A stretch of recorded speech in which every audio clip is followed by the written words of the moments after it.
There is so much in our current generation, certainly the time that we live in, where we reflect and we say, look at the SGD goals, and we look and say there is so much that we thought we would do, but we have not done. And there are two ways. I think it can introduce negativity and discouragement. But I think there's an alternative way of looking at this, to say, yes, this is our reality, but we have an opportunity to craft a new future for ourselves and a new future for our children. And so my question to you is, if you look at our country, South Africa specifically, and the African continent, what is your personal dream? If you had to recraft, reimagine what South Africa should be and what Africa should be, what is that to you? The first part of it, Alex, is that it should be countries in Africa where the circumstances of your birth do not determine how far you can rise. And when no human being falls beneath a floor of what it takes to live a life of dignity. And that's really is Ubuntu, but it's also part of social justice. And it's also a continent that has reflected and closed the gaps that have been created by our historic injustices. In South Africa, those gaps will be race. In countries like the Congo, they would be colonial and ethnic and regional.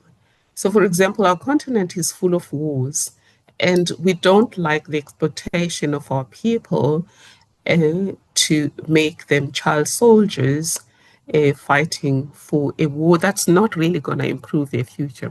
But why do these young people join if we exclude those who are coerced? It's because democracy has yielded nothing.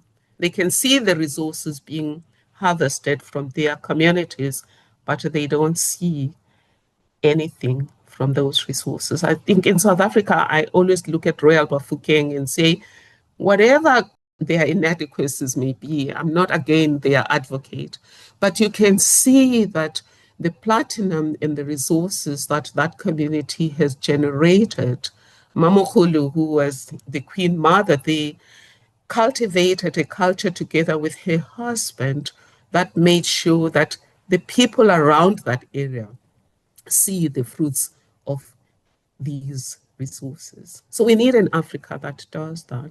But you said something about young people. I think currently we encourage our young people to be complainants.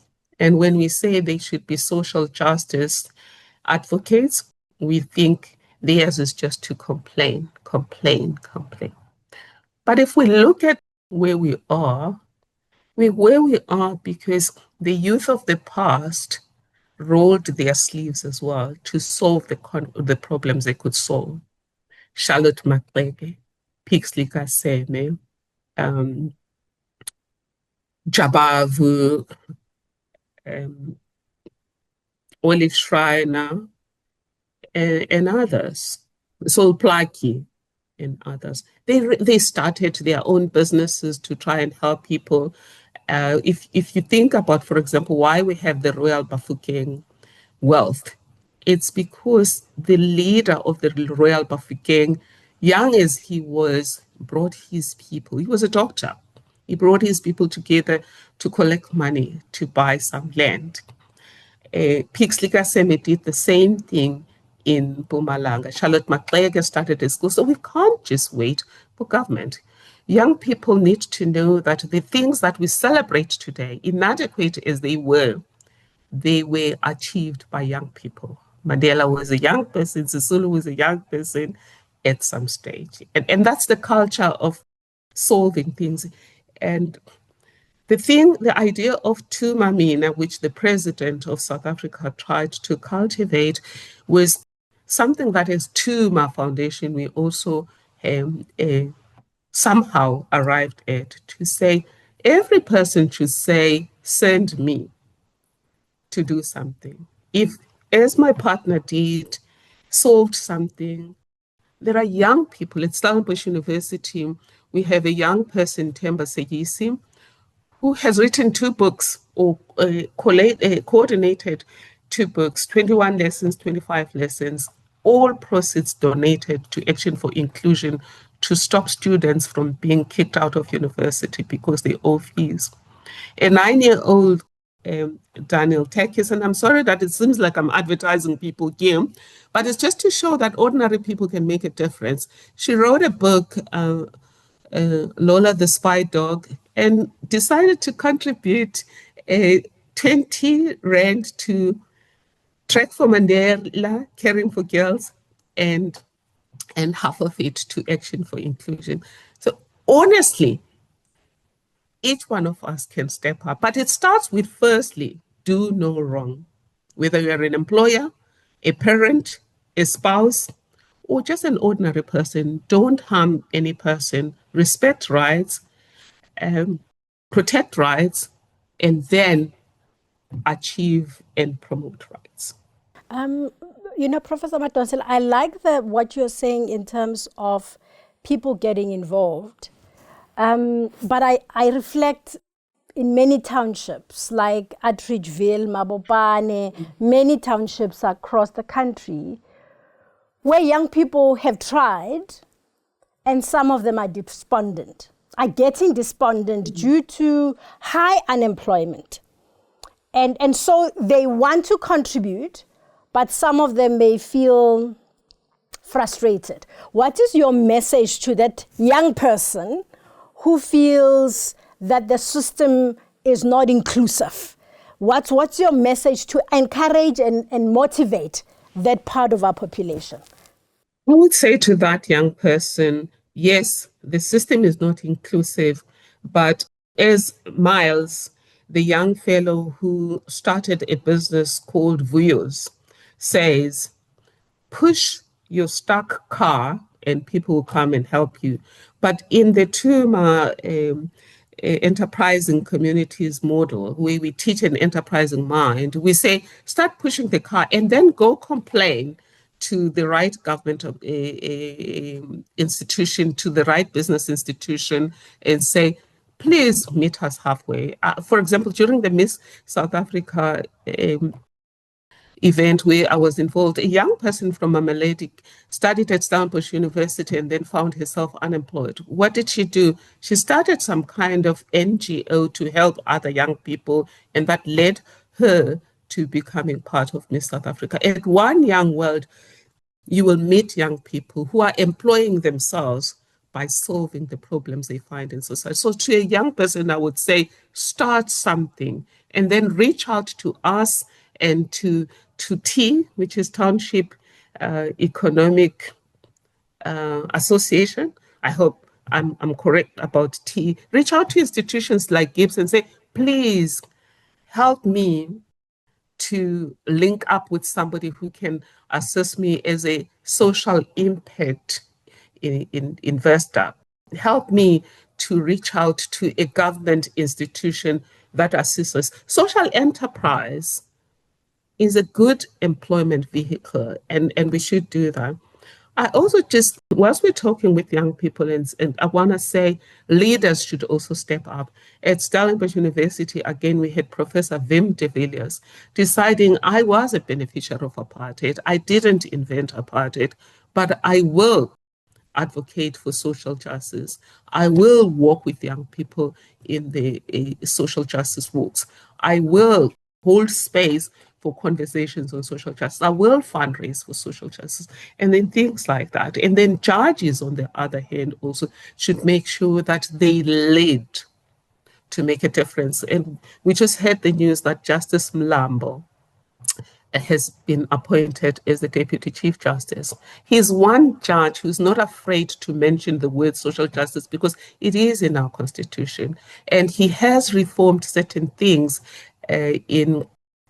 including, for example, the selling of people's houses for next to nothing under auction, and by using the powers he had. So grown-ups should meet young people and people who are marginalized halfway. But people who are marginalized and young people should push their own stuck vehicle.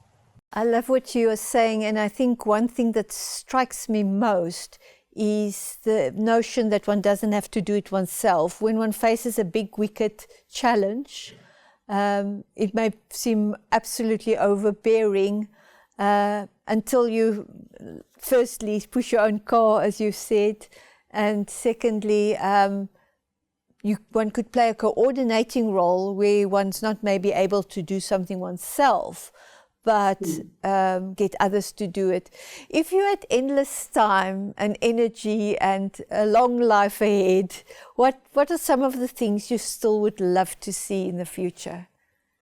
I would love to do more around educating people around justice as a value and social justice as a form of justice, and that we do justice, including social justice, not as an act of charity, but as an investment in our own lives and in an ecosystem that will ensure that this earth, our home, is preserved for future generations. Because even environmental injustice comes from destitution at times, apart from greed. And we spoke about corruption also coming from destitution, apart from greed. So I'd like to teach more about justice. I've come up with my own conception of justice.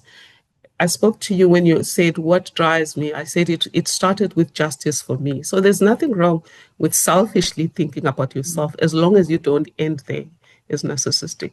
There's nothing wrong with thinking about justice and advocating for justice for people like you, like women, Black people, LGBTQI, foreigners, if you're a foreigner, and a particular ethnic group, if you feel you're marginalized. There's nothing wrong. A young person, if you're a young person, older persons, if you're an old person. There's nothing wrong with advocating. But if it ends there, again, it becomes justice is just us.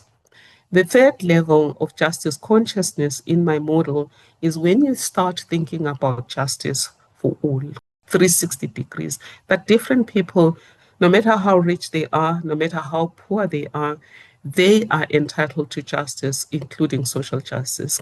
Their needs might differ, but if we create a world that is fair to everyone, regardless of whether they're rich or poor, we are investing in an ecosystem that will affirm our own humanity and the future.